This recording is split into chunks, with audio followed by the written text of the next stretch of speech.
Hold it! How do we know the purification rite was performed exactly as it was supposed to be? That's easy. The custom discovering the rite are very clear and Abbott and me would have adhered to them. Well, that's strange. Mr. White, would you care to explain just what is so strange? Yes, I would ask you to consider the sound of the victim's footsteps. The sound of bells changed to the sound of water at one point. What's this? It's simple. The victim must have stepped in some water. Oh. Yes, and the only source of water in the inner sanctum is the spring. And therein lies the contradiction. What contradiction? I believe the white started out as it should have. The victim stood with his back to the spring, and the accused stood right in front of him. But we now know that the victim then moved into the spring.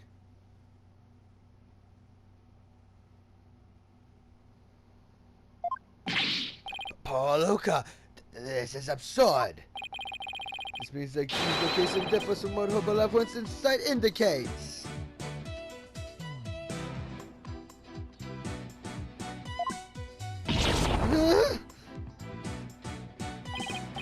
Then, when you propose the accused should once he donned Lady Curry's robes.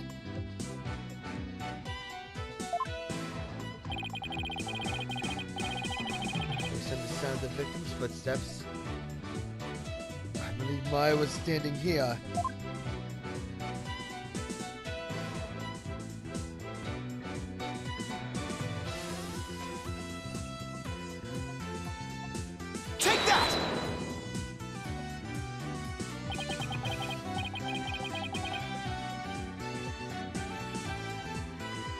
To this moment, we've all just assumed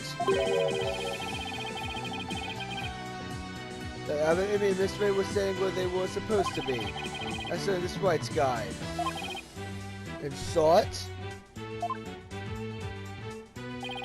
The victim should have been standing with his back to the spring and the accused in front. However, if that's how they were really standing, he could have stepped into the spring as he approached her. The problem is the victim did step into the spring.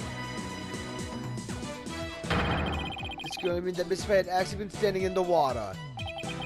But if this is true, then their positions would have been completely reversed.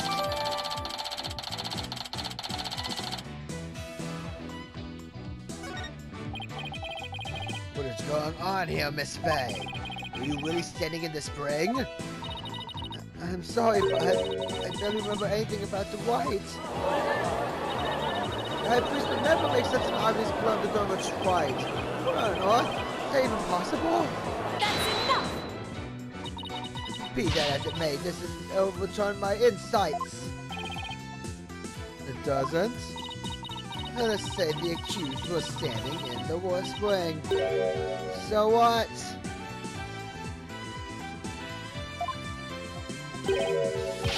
So what? This completely reverses the positions is what? That their position is different from what is customary is rather curious. However, what does that change? Time does not erase the accused's brutal crime. I guess you have a point there. You lawyers are an absurd breed. Never thinking ahead, you cling to the first insignificant contradiction you can muster. Sounds like Princess Rafa has a pretty good grasp of what lawyers are all about.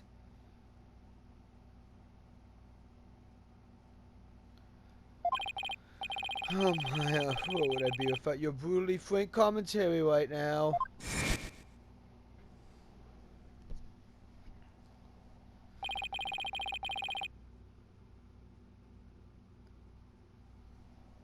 Is this contradiction really meaningless? But something really doesn't feel right. Did I take a wrong turn somewhere? I will now amend my insight to account for this new truth.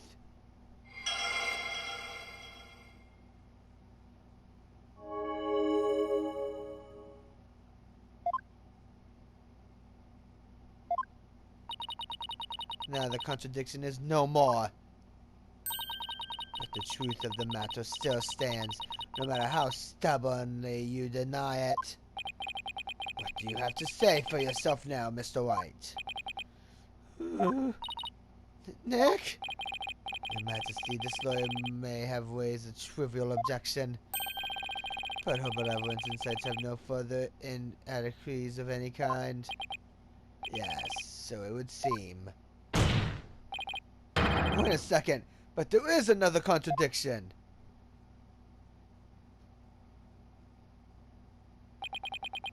So you flounder about, wretched beast. Thought you racked that putrid brain of yours, nothing worthwhile will come of it. Maya, please tell me you remember something that might help us out here. Sorry, I really don't remember a thing. But now that the place I was standing in has changed, who knows? That alone may cause a new discrepancy with Princess Ray first insights.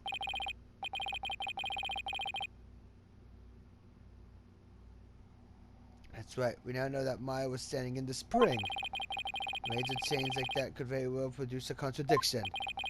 I should take another look at the inner sanctum diagram in the court record and confirm where Maya and Abbott and me were standing. And then focus on finding any discrepancies between the positions and the insights.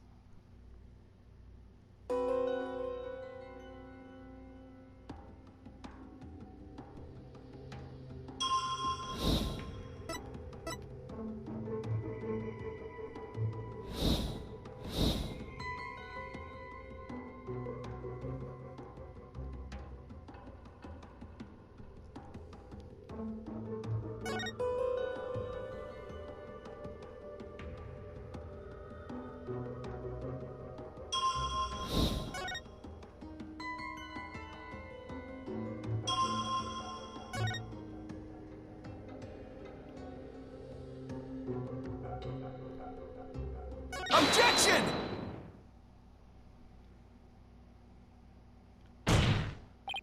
Your benevolence! I found a new contradiction. You dead? No doubt it is but another of your vile attempts to slander my insights. Nope. Take a good look at what the victim saw. It just might change your mind. The lantern from behind the accused was flickering. There was nothing unusual about that, especially as the wind had stirred. No, that's the way you're wrong. If the accused had been standing in the spring, then what you see here should be one of the lanterns flanking the statue. I get to see your point. My point is, something is wrong here. The two lanterns flanking the statues were both outfitted with glass windshield guards. So neither lantern's flame should have been flickering in the wind in the first place.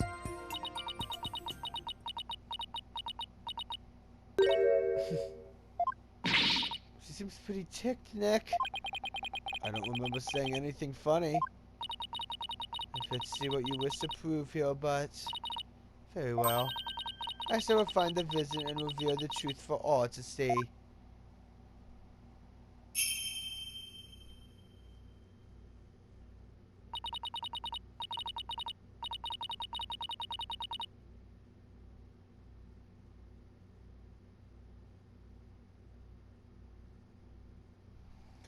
Oh, blessed Mitama, I beseech you, fix your sight upon the lantern there!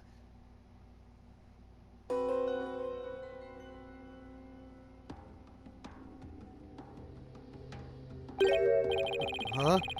That lantern doesn't have a wind guard on it.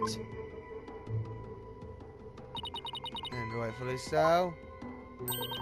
For the wind guard was removed to reveal the sacred flame within for the rite of fire. Therefore, there is nothing odd about the flame flickering. Say what? But when we searched the crime scene, those lanterns had their wind guards on. That's because the police put them back on. The sacred flames have burned uninterrupted for hundreds of years, defense.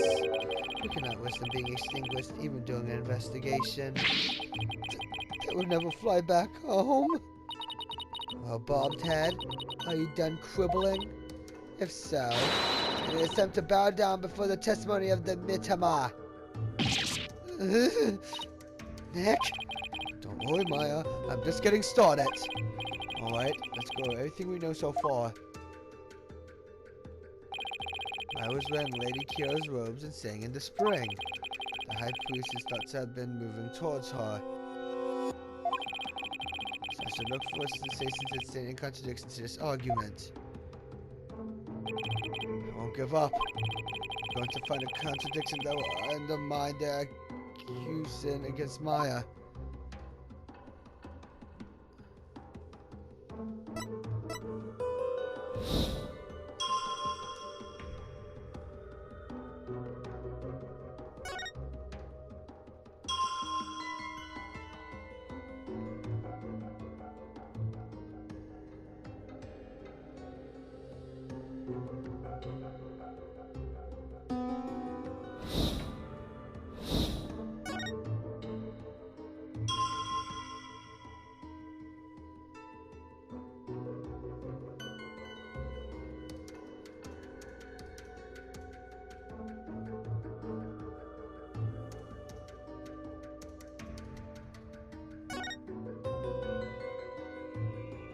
Objection!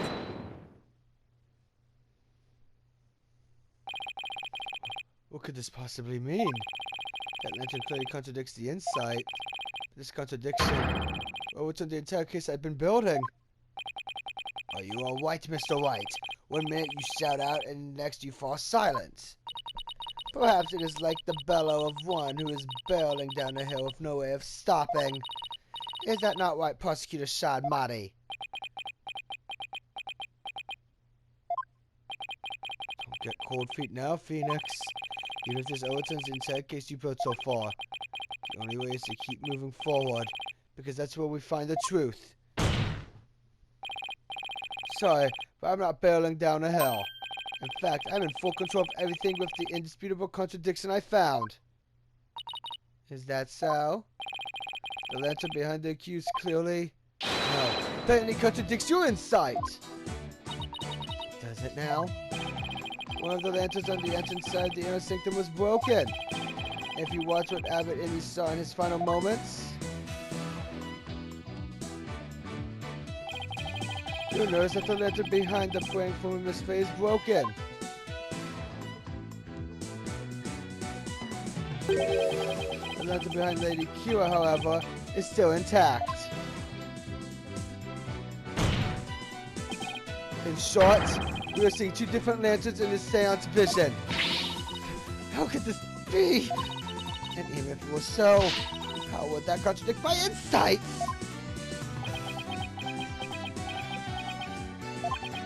Let me start by saying the claim I'm about to raise will overturn the case I built thus far. Will the defense please explain himself? Based on the broken lantern, we can tell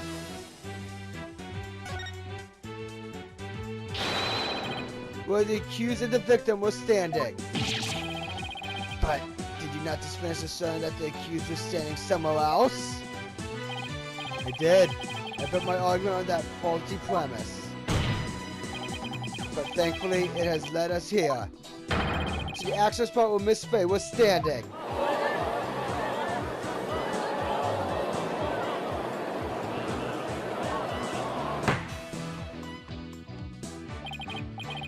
I must say, if the defense keeps changing its assertion in such a capricious manner, its credibility may come into question.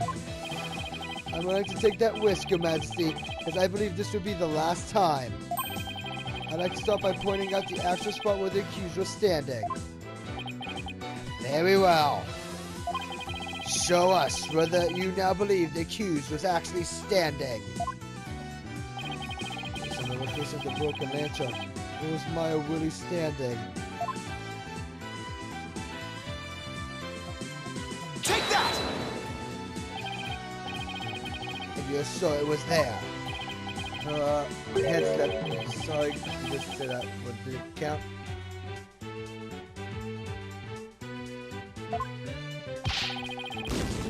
What?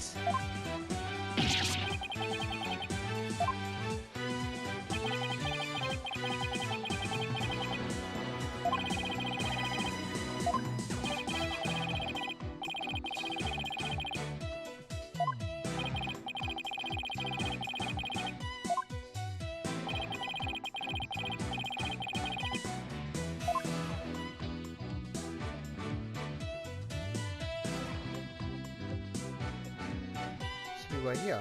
Take that! I wasn't thinking straight before, but now it's all falling into place. No, the victim had stepped into the spring. That means my fate had to have been staying in the water as he approached. However, his memory, which has now only become clear, reveals that Miss Fate was standing by the side of the broken lantern. In other words, she was standing where she was supposed to be according to custom. Hold it! Does that not bring us back to the very beginning? No. This is where things take a different turn. I mean that literally. The victim had to have been moving toward the spring. That meant that while he was moving, he had his back turned towards the accused. What's this? You mean to say the victim turned around during the right? Such an image appears nowhere in the seance visit. Actually, it does appear. It's just that no one noticed until now. No one noticed? How could no one have noticed something so big? There's a moment where the script of the victim was holding was all we could see. Thanks to that, none of us could say that he was in fact turning around in that moment. Objection!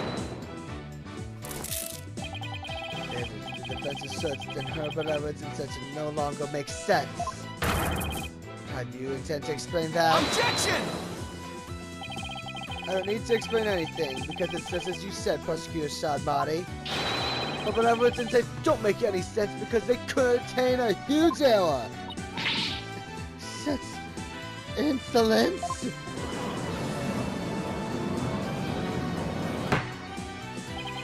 A huge error, you say? Do explain.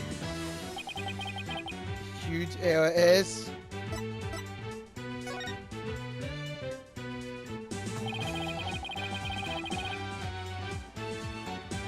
I mean, this is what happened to the scene of the crime.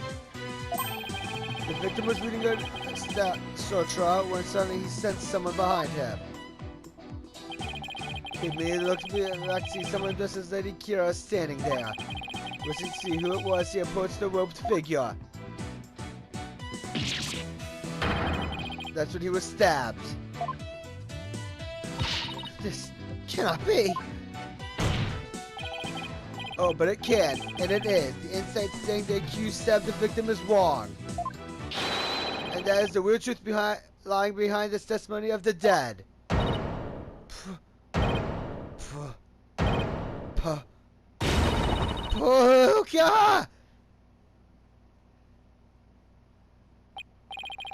Are you suggesting that there was someone else at the scene of the crime?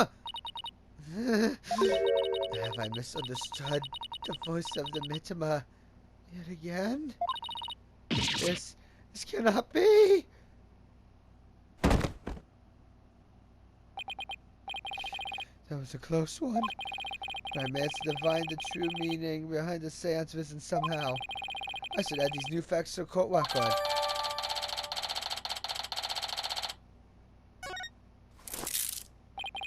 Your benevolence, please allow me to take it from here. I will overturn the brass accusations of this faithless, putrid-minded lawyer. Yes, I shall place my trust in you.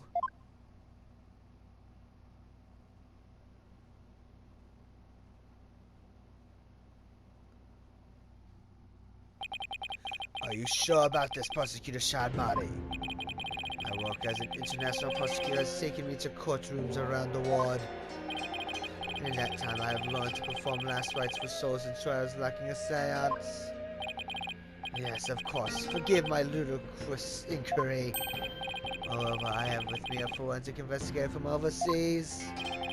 I will show you all the most magnificent last rites ever seen. I guess he really does think highly of Emma and her forensic expertise.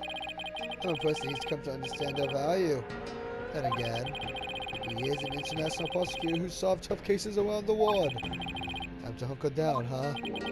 Now then, let us continue today's proceedings. Could the defense please tell us who the third-party Justice Lady Kira was? The new claim has negated the insights of the royal priestess, so I trust you have some evidence to support it, correct? Yes, of course. This third party must have really wanted to kill the High Priest. I might be able to identify who it was if I had evidence of their murderous intent. Well, we've waited, Mr. White. The evidence that can reveal the identity of the third party is this.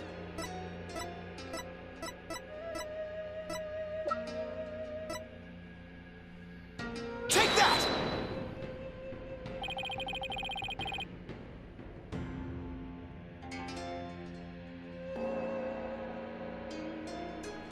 3 days ago, before the purification rite, the victim received a warning letter from an unidentified individual. He did? The letter said clearly meant to threaten the High Priest. The letter said, do not perform the rite. But the rite went on as scheduled. I believe this is why the High Priest was murdered. Who do you suppose sent that letter? A person who has something to hide. The rebel hunter disguised as Lady Kira herself.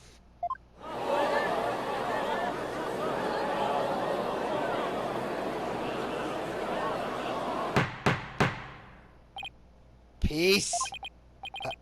I don't understand. I had learned that Lady Kira that had been in the news of late only hunted rebels. If so, why would she have killed the High Priest? Excellent question. Maybe we would hope to think of it this way. What if the High Priest has secretly been a rebel? The High Priest? He can't possibly have been a rebel. The High Priest, a devout follower of Curaism, a rebel? Do you even comprehend the blasphemy of which you speak? Well, do you? I too found it hard to believe at first. As I continued my investigation, it started to become more and more plausible. Objection! The third party was the rebel hunting Lady Kira, and the High Priest was a rebel. Your mockery of Curaism! No. Of the kingdom of Kurayan itself knows no bounds. Oops. That same as Maruka lawyer! He's making mockery of our religion! As a faithful Kurayanist, I take issue with these claims. I am loath to admit them into today's proceedings. I don't like where this is going. The defense's claims of vile blasphemy tantamount to spitting on the Holy Mother. Is it really that big of a deal, Maya? Abbott and me was a distinguished monk and very well respected too, so... yeah... Please don't let this turn into an international incident. I feel not, good people of Kurayan. There are rantings of this putrid-brained lawyer who seek to sully the soul of the deceased. This shall come to no avail once I conclude these last rites. The prosecution's assertion that the accused killed the victim remain unchanged. But the victim was stabbed in his abdomen. How is that possible when he had his back turned towards Maya Fey? Someone else must have killed him. Objection! Are you sure about that? You may have invalid the seance, but do not let it go to your putrid head. The karmic flow of this trial is as yet still in my hands. How can you be so confident? Something has occurred to me, you see.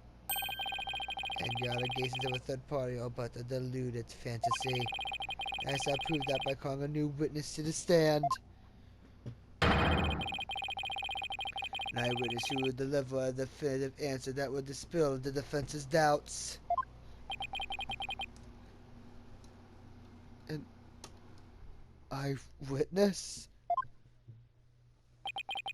Very well. Let's call this eyewitness to the stand.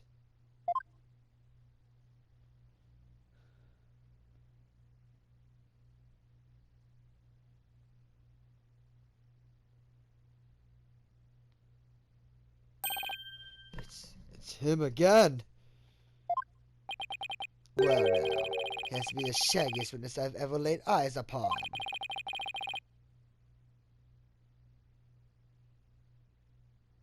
Please state your name and occupation.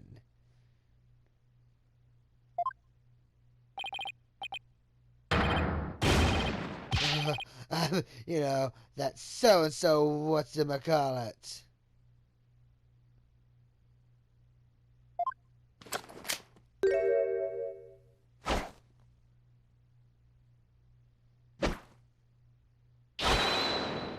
Alum immiscibity.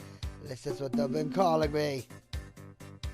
TBD, as in to be determined. Can you just tell us your real name? Doing this has suffered a blow to the head, rendering him amnesic. Therefore, I named him Aaron Ilias TBD. Is my report, but he thinks TBD is part of his name. Objection! You're letting an amnesic testify? I have no fear. I've already questioned him at length. While it is true, he has only forgotten his name and past. His memory of what he witnessed is still very much intact. Considering the depth of dearth of information, any new knowledge may be of help. Therefore, I will permit his testimony. Now, Mr. Amos, please tell us what you saw.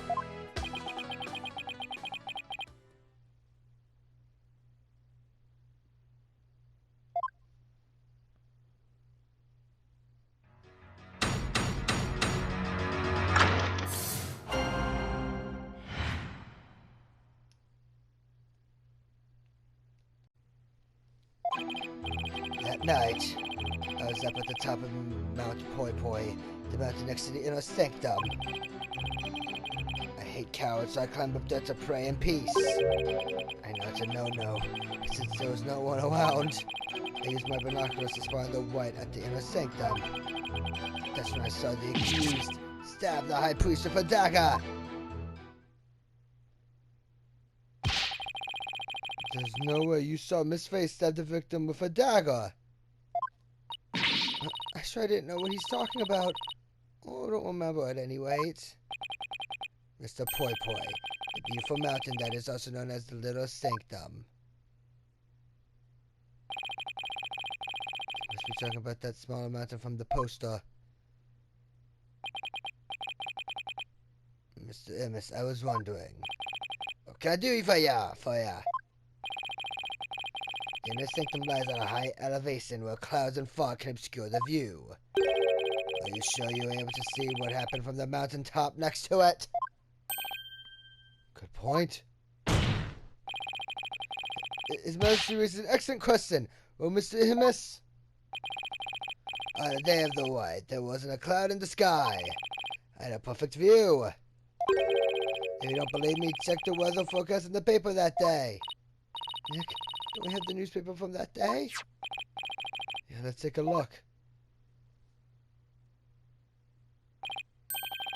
It does say calm, clear skies, doesn't it? See? Told you so!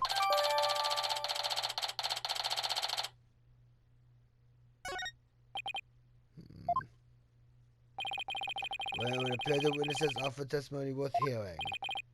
Mr. Amos, I do have a question for you. Did he already question the witness? Oh, that's what I'm here for, right? Shoot! How was the accused holding the dagger? Was she holding it underhand, displayed protruding from the bottom of her hand? Yep, I believe she was. It's got a reverse grip. I thought as much. Hold it! Hold it right there. What bearing does it have to do on this case?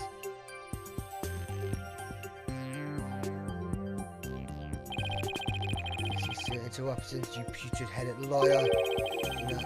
Do you not see the significance in how the blade was held? Why don't you enlighten me, oh enlightened one?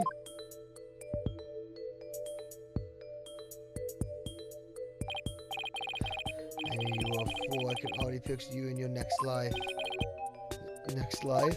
Yes. After you're so wise for centuries in the pits of hell. You shall be reborn as a witless sea or son of Bobs limited to your posterior. He shall never shut into consequence of life only to be brutally devoured by a sea otter. That was a bit excessive. I simply asked what the dagger grip had to do with the case. Now pay attention. How the accused held the dagger as a valid vital importance. With such information we can infer exactly what actions he took. You were saying that the victim was held while he was killed while he had his back to the accused. Is that correct? Yes. Since the accused dagger grip tells us something very important. The accused approached the victim from behind, swung her arms around him, and plunged the dagger deep into his abdomen using a reverse grip. What? Thus, Mr. Imish's testimony clears up any doubts that might remain. And it coincides with her beloved's insights as well. This is a disaster. I thought I'd blow those insights out of the water, but now they're back to haunt me. Now then, the defense may cross-examine the witness.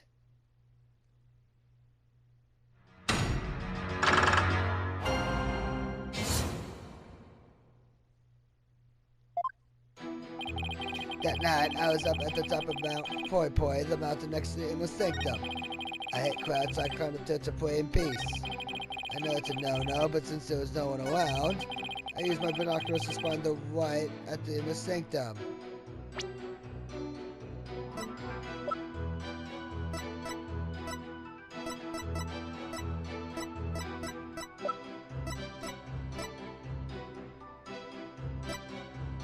Objection! Your Majesty, I had my doubts about this bushy bearded witness, but now I know we can't trust him. What? You ain't just said to me solely on my bodacious beard, are you? Not at all, Mr. Immis. It's much more than your sketchy appearance. It's your sketchy testimony. His testimony, you say? Yes. Recall how the inner sanctum was that day? Specifically, that it was completely enclosed by the ritual curtain. Why, yes, I believe you're right. The curtain completely blocked the witness's view from Mount Poi Poi. Therefore, he couldn't possibly have seen the murder happen. Hoo-ha-ha-ha! Mr. Immis, have you been knowingly making false statements in this court?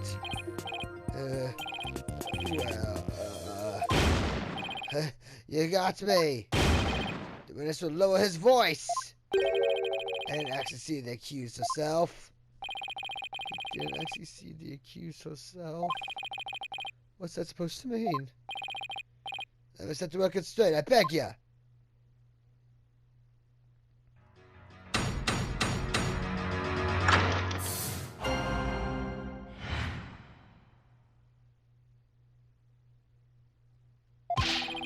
I saw that shadowy silhouettes projected against the ritual curtains. The figures were created by the light of the full moon on the clear and still night. It was such a shadow, but I could tell it was the accused reverse gripping that dagger.